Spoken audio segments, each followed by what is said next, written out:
Centrum voľného času v Giraltovciach zorganizovalo 25. mája olympiádu v atletike, ktorá sa konala v Parku Mieru a športovej hale Igora Nováka. Prvého ročníka olympijského dňa sa zúčastnilo okolo 430 súťažiacich a boli rozdelení do 3 vekových kategórií. 1. a 4.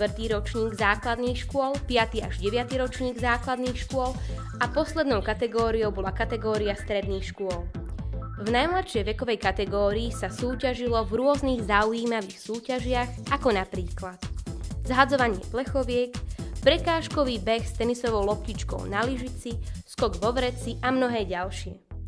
Kategórie 5. až 9. ročník základných škôl a stredné školy súťažili v 9 disciplínach, kde boli rozdelení na chlapcov a dievčatá.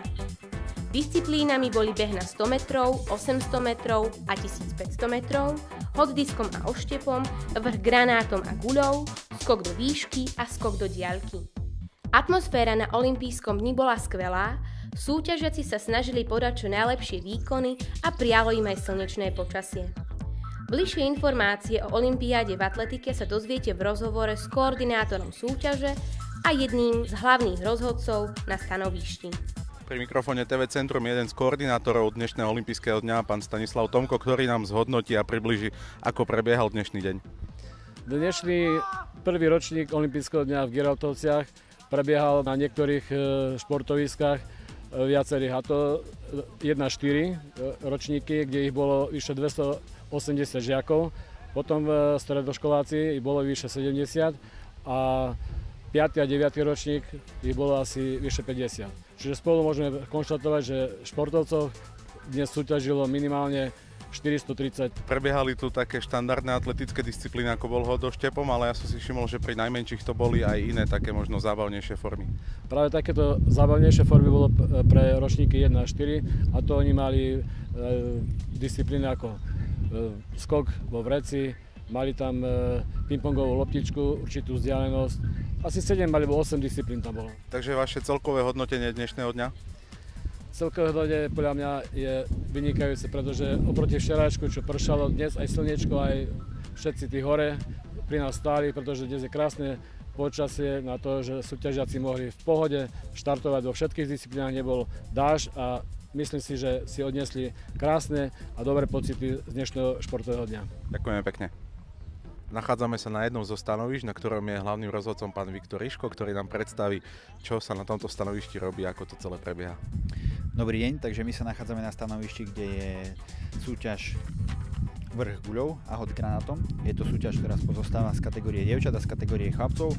Na našom stanovišti súťažia dievčatá v ročníkoch 5 až 9 a chlapci taktiež 5 až 9 základných škôl. Aké sú zatiaľ výkony?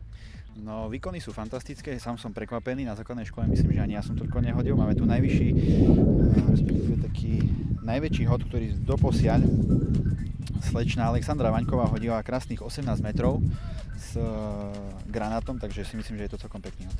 Ďakujeme pekne. Súťažiaci podávali skvelé výkony, ale umiestniť sa na prvých 3 medailových miestach mohli len tí najlepší. Všetky disciplíny boli vyhodnotené a prví 3 najlepší získali zlatú, striebornú alebo bronzovú medailu.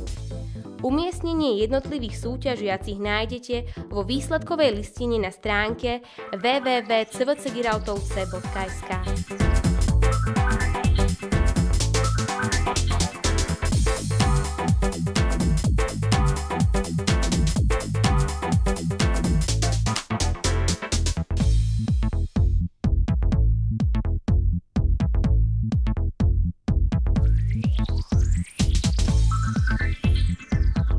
Ako sa olympiáda páčila samotným súťažiacim, sa dozviete v rozhovore s jednou zo žiačok. Pri mikrofóne máme jednu z pretekárok dnešného dňa, ktorá má pomerne dosť veľa medailí. Ako sa tebe dnes pretekalo?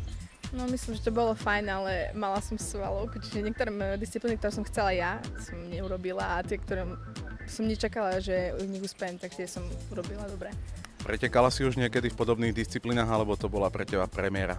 Pretekala som, každoročne sa zúčastňujem behov, tu čo sa týka parku aj na okrese a diskom som bola prvýkrát házať. Ďakujem veľmi pekne a blahoželáme ti k tvojim úspechom. Veľmi pekne.